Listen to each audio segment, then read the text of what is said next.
Opinó sobre todo lo que se ha venido hablando en la semana acerca de coaliciones políticas y perspectivas hacia 2015.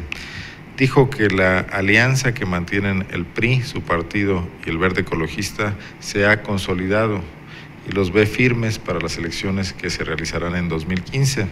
Esto tras de que el vocero y dirigente nacional de este partido, del Verde, Arturo Escobar y Vega, señalara el día de ayer que los verdes están abiertos a formar alianzas que les permitan ganar terreno en Guanajuato, incluso con el PAN, primera fuerza política en el Estado en el 2015, buscando ser la primera fuerza política en el Estado en 2015.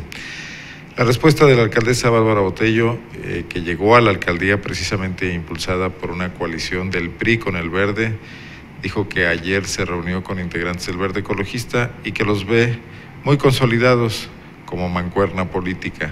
Escuchamos a la alcaldesa Bárbara Botello. Sí, hay una unión que se ha consolidado. Tenemos un proyecto que va por León y por Guanajuato.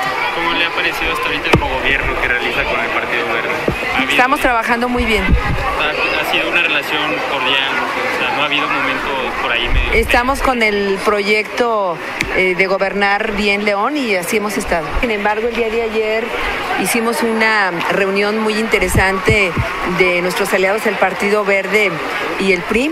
Estuvimos ahí trabajando por seguir fortaleciendo ese equipo político frente a lo que viene en el 2015 y en el